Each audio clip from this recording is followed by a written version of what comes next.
The Newsroom, where untold story is revealed. Wetwogerera nga aba NRM webali tebatudde okusatira okuli mu State House nkugambye nno sibirungi nopwe basuza bakukunadde nga lumonde ate ali mu kikata abaganda bwe bati we balugera olugero olwo naye nga kyekituufu sibirungi yaddakamu ate nakeddagala okusinzira ku mawulire agava eyo omukyala amanyikiddwa nga Hanifa Kawoya Honorable oyo nno nga agambye nti nze ngenda kujja nesimbewo mukyala akuliridde Ebuvanjuba nebugwanjuba ewaka wasigala we wasinga Beyond the Newsroom gwe mukutu ogukuleetera ekyo ekisinga katiranga naffe ng'oyita ku noti 771 44 58 ne noti 744 26 45 na bino bikulu tetulanga bafere tetulanga basawo ba kinnansi n'abagwa mu koowa eryo mwebale kutuwagira. Thank you. mu myaka agenda myaka nkaaga yagala kubeera nga atajja ku bubaka bwa parliament ono nno ye maama w'omukyala wa deputy speaker amanyikiddwa nga Thomas Tayebwa ono nno ye maama w'omukyala ono kakati buno nno minister Kasolo asabye babayambe bambi babagireyo Honorable Great Namugowa Nupu abafuukidde yakayinja mu ngato ngenda beera nga nkubuulira lwaki Namuga bagamba nti tuviire kubanga ogenze maaso n'okubeera nga ate otukinako oba n'okubeera nga ofuuka ow'amaanyi ekyenkanidde awo si birungi yadde ate akamu n'akeddagala. Tuli ku BTN Media Beyond the Newsroom nkusaba ompere video eno ka like ate bw'oba omaze ogiwa like gwe ne yakatwegattako nga gwe murundi gwo ogusoose kyenjagala okusaba kintu kimu kyokka munnange kwegenda maaso n'okubeera nga video eno ate ogenda maaso n'okubeera nga ogilikinga then you subscribing ku mukutu guno nkusaba subscribing onyige mu kaddo kajje mu personalize okasem all of the notification naddala ku mboozi zonna zetuteekayo ku mukutu guno ogwa Beyond the Newsroom. Njagala tutandikireko ate wano eno omubaka omuwa police wuno yagenze maaso n'okukubibwa nattibwa ng'ekyamusiza yagenze maaso n'okubeera nga agenda oba oliyawo okuwa ku mukama we obukuumi nga bagenda okuziika omusibe yafiiridde mu kkomera mu bitundu by'e Ibanda. Musajja mukulu ono amanyikiddwako eri Sulaiman atemera mu gy'obukulu 28 yagenze maaso n'okubeera nga akubwa abatuuze emizibu ennyo nnyini ddala okukkakkana nga aluguzeemuko obulamu mu bitundu by'e Ibanda. Kaakati wetwogerera abantu 29 be bakagenda maaso n'okubeera nga bakwatibwa ne bateekebwa emabega w'emitayimbwa nga nno okusinziira ku mwogezi wa poliisi amanyikiddwako nga Lusoke yavuddeyo n'ategeeza nti bakyagenda maaso n'okubeera nga bakola okunoonyereza wabula n'avumirirwa oba oliawo ebikolwa ebyekko ebyefaananyirizaako bwe biti. Njagala nsooke nkwe ku mboozi eno ate oba oliawo teesogge butereevu nnyo mu yaleero. Thereafter an incident occurs where he is attacked by a mob at that funeral. It is alleged that the concern of the mob was that prior to Kahinjire's remand, police officer Chemonges Suleiman had participated in his arrest. You recall that the deceased Kahinjire had evaded an arrest after committing an alleged attempted murder. So he went on run. He is arrested by police and taken to court. So that one is said to have discomforted the mourners. So some of them constituted themselves into a mob and reached PC Chemonges. He tried to fire some warning shots to deter the attacking mob, but he was overwhelmed and he lost his life in that situation. We managed to recover his firearm, which had 16 rounds of ammunition.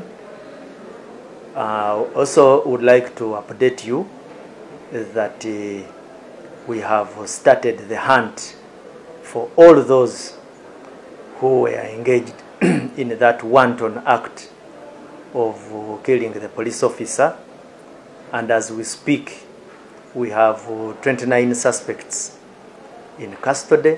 Kakati ebyo nno nga mbitadde ku mabbali nkugambye si birungi ku side ya NRM naddala ku ebyo byagenze maaso n'okubeera nga ate ebibeerawo mu lubiri emmengo abantu we bagenze maaso n'okwolesa okwagala okungi ennyo nnyini ddala eri Ssaabasajja Kabaka nga kwoteeka ate era n'Obuganda. Kakati abalala abagenze maaso n'okususuta Kyagulanyi nkugambye ebiresa ab'e NRM ng'ate basula bakukunadde nga lumonde oba oliawo ali mu kikata. Njagala ngende maaso n'okubeera nga nkuwa ebigambo bino obiwulirize mwana wattu byo biwanvu ate era oba oliawo byandiba ebiwoomu eri abawagizi b'ekibiina kya NUP ate nga byo si birungi oba oliawo eri banna NRM. Wuliriza ebigambo bino. Calvin Kayanja omu ku abo babloga b'e NRM ekyasinze ovuma opposition awabudde banna NRM nti tewabawo n'omu ajja kwesimbawo mu Buganda kubanga NUP ekyali y'amaanyi n'okusinga bwe tubadde tukirowooza. Wuliriza ebigambo bino.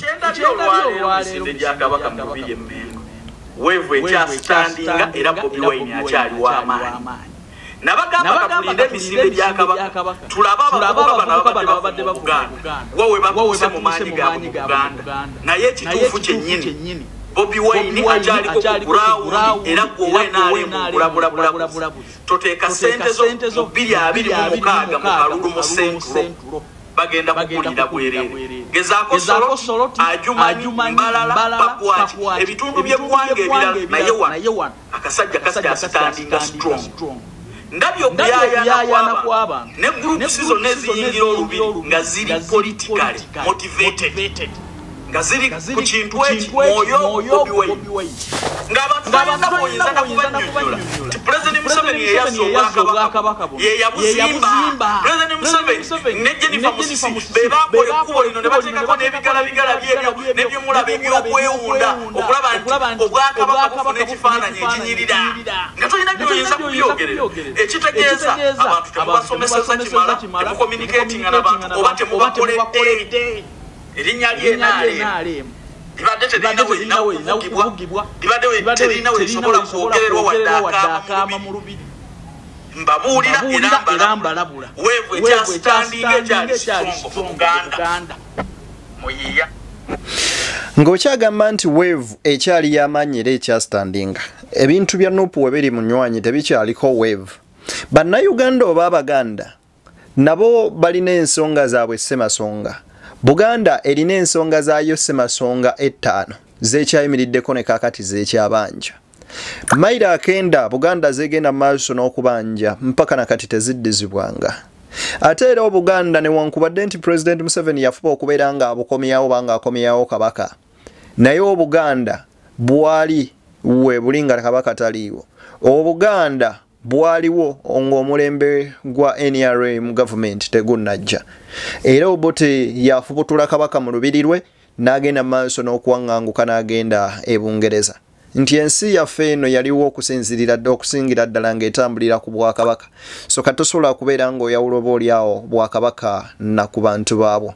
Kati Kyagulanyi musajja Omuganda atayagalwa ennyo naddala omulembe guno gwa Gen Z. Be balabanga nti ku bbanga lyonna lye bamazeewo tebalabanga mukulembeze mulala ng'abalabanga Kyagulanyi ly'essuubi ery'okubatuusa ku mukulembeze oyo omulala oba oliawo gwe balowooza nti ayinza okukola ebyo ebiganya okubeera nga bitambula bulungi mu ggwanga lyattu Uganda ate era n'okubeera ng'omuvubuka aliawo akaaba atalina mulimu ng'alowooza ayinza okufunamukko oba oliawo ku mulimu singa abantu ababa bakaddiye emyaka nga bavudde mu ziwoofiisi babavubuka ne basobola okuzitwala nti kyandiyambakokko n'okubateerawo embeera esobola okubawa ssente nesobola okukyusa obulamu bwabwe nga munywanyi oba oliawo ng'ate tebanyigiriziddwa nga KCC eteyodde bintu byabwe bikuba ku bumotoka bitwala bajjako nsimbi mpitirivu nga tennabayoola wa bodaboda mujjako ssente mpitirivu wabula bateerawoko working conditions oba working environment ennungi esobola okubeera ng'ekyusa obulamu bwabwe. Anyway ebyo nno nga mitadde ku mabbali. Kaakati nno ye omubaka side zeeno nkugambye bagamba kimu omubaka amanyikiddwako nga Kasolo agenze maaso n'okubeera nga asaba banna NRM babayambe babagireyo omubaka amanyikiddwa nga Goreti Namugga nti Goreti Namugga mbwagenze maaso n'okubeera nga afuuka ate akayinja mu ngato mu bitundu byeyo. Kankwe vidiyo eno. Yakwebaza Honorable Mary nkwegayiridde gw'omubaka wa Parliament omukyala owasemba bule tukusaba otuyambe nnyo otununulire Mawogola South kubanga Mawogola South tugyetaaga gwe ng'omubaka Parliament omukyala kulembera mu ttiimu olabe nti omubaka ali eyo owa Mawogola South amaanyi gateekeyo nnyo abeere wa NRM weewaawo NRM oye Museveni oye Museveni oye Hanifa oye kano kanjawulo kuona bwa Hanifa nzanja kakati yawo nno wonna nga sinnavaawo waliwo nno omukyala gwe nkutegeezezzaako bambi mu myaka gye egy'obukadde yamanyikiddwa nga Hanifa Kawoya. Honorable Hanifa Kawoya yagala okubeera nga naye yeesimbawo ku bubaka bwa Parliament era mugenda mu maaso n'okuba nga bakunga abantu ebimu ku ebyo byabaddeyo bye bino nno byenjagala ogende mu maaso n'okubeera nga olaba minisita wa masannyalaze n'ebyobugagga eby'omutaka amanyikiddwako obulungi nga Nankabirwa Ruth agenze mu maaso n'okubeera nga ate bw'ati bwawekula.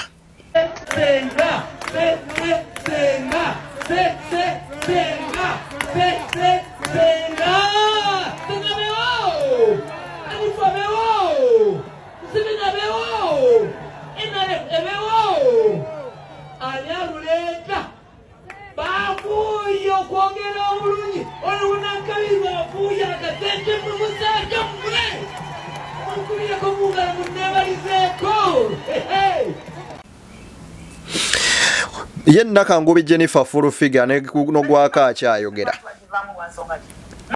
In fact, for them to try to ajivamu wansonga ki. Mwali mwajifura jannu pulwa kagoyi.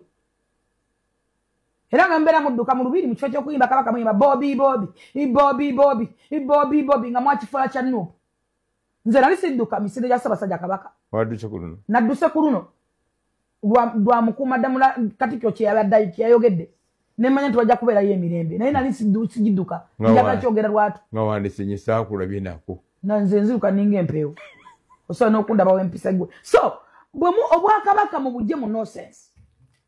Oba bwa Kyabazinga, oba bwa Kabaka bwa Toolo, oba bwa Buganda, Katikkiro olaba Kabaka bw'atuuka embeera bw'ebeera. Kabaka atuuka neweeza n'ekyuka. Kabaka atuuka bw'omulengera omubiri gwe guleeta ekintu guba ng'oguyiye oba ki. Si wa bulijjo. Mwesonyiwe Kyabazinga. Iyo ojjawo olukusa ko wagula ekisimu n'okulaba tekiraba bulungi ojjawo olukusa olwogera ku Kyabazinga mimwa gye minene gikusiiwa oyina buzibu obusiru mwabufuula content mwasalawo kusiiwalira ku buli muntu naye full figure talina lunaku na lumu lw'ogenda keera oyawule omuganda ku Kabaka ate tolina lunaku lujja kukya oyawule omusoga ku Kyabazinga ate tolina lunaku lw'ogenda kukeera oyawule omuwagizi wa Kyagulanyi omusoga omugambe kati ebyo obusoga buteeke eri owagire Kyagulanyi oba Obuganda buseeri owagire Kyagulanyi ye alaba ng'ebyo byalaba ebitatambula bulungi mu busoga alina okubitereeza ye Kyagulanyi era ye alaba nga ebitatambula bulungi mu Buganda alina obitereeza y'oli kyokka ate era gwawagira nene wano wazza agamba nti neetaaga at least ababiri abasatu abandabye begatte ku cause gye ndiko bakyuse ebyo so oba oli awo ebyobufuzi politics became a daily meal eya buli omu gyalya kubanga ewatali politics obulamu tebusobola kutambula buli kyokola buli kyotambulamu buli kintu kyonna kye tuyitamu mu bulamu bw'ensi eno kiri wolwa politics kubanga politics yabituteerawo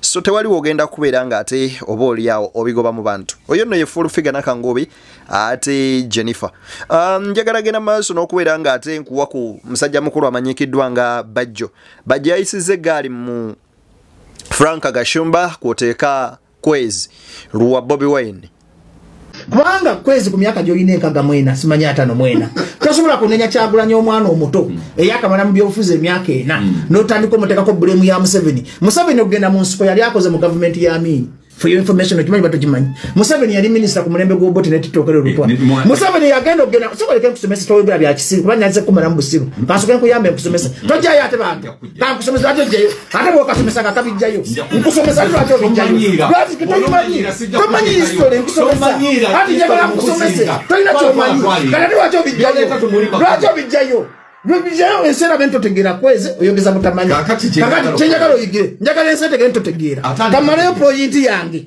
kati mbadde boba kati mbalimba ki kati mbadde kwa tosobola ku blaminga Kyagulanyi Justin yake na gwe kitwandika yakalwa akaso kabira bire ngumu kwali kuyiga yayize ensobi Kyagulanyi mukyawe nga bira bire sabo sirike ziriwo kubanga nakati kwezi anti kakati government wali wenso mu buvubuka abo ati kakati obuzibu buzanga ataso anti wali wenso ozo bantu bagala kuita wekiboge mu buvubuka awe ngeje weisa mu bukadi je weisa mu buvubuka era bajja ono y'omu ayongedde n'agenda mu maaso n'okubeera ng'ategeeza kwezi nti Bobi Wine omubanjaki yajja n'azibula bannayuganda amaaso kati mpaawo kintu na kimu ky'ogenda mu maaso nakubeera ng'omubanja unless nga gwe wennyini oliko ekizibu bw'obanga oyina munywanyi ky'obanja Kyagulanyi Ssentamu bigambo bibino ebya musajja mukulu amanyikiddwa nga Bajja nkusaba obiwulirize munywanyi ate oba oli awo obiwakadde biyinza obanga birimu omulaka Kyagulanyi wamusanga wokumutuma wamusanga wokumutuma kakati yimuleka agezeeko kyasobola nga Kyagulanyi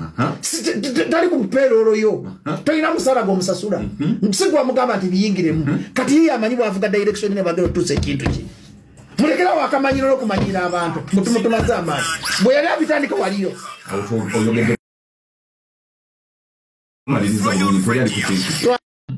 Fuluzidde lwe lunaku lwe bateeka njagala buli muntu alabye ne Gasumba akyogerako njagala buli muntu alina akabuuza ku kye bayita Fuluzidde luba lunaku lwakulimba si lwakulimba lwabasiru kale luba lunaku lwabasiru luba lunaku lwabasiru Fuluzidde olunaku olwo tutandika ssaawa 6 ez'ekiro nyina kusomesa mpola kuba kati ndaba emyaka gye gyetaga muntu nga nze profesa olunaku lwabasiru tutandika ssaawa 6 ez'ekiro ne lugwako ssaawa 6 ez'emisana Kyagulanyi abagamba nti bamukyaza ku Fuluzidde bamukyaza ssaawa 6 ez'emisana nga tezinawera njeka tukwese logiki omutono tuli ku Beyond the Newsroom ensonga zo mpanvu zenkyagenda maaso n'okuba nga nkolako ate era n'okuleeta ku mukutu guno mbasaba okwekuuma n'okwagala ennyo ensi yattu Uganda Obuganda kitegeeza abantu wabali awamu era abakolera awamu abassa ekimu tugende maaso n'okubeera nga tukuuma oba oli awo omutima gwa Buganda ogutafa mbaagaliza bye munjagaliza tusinkane nga Mungu ate akkiriza mbere bulungi mweraba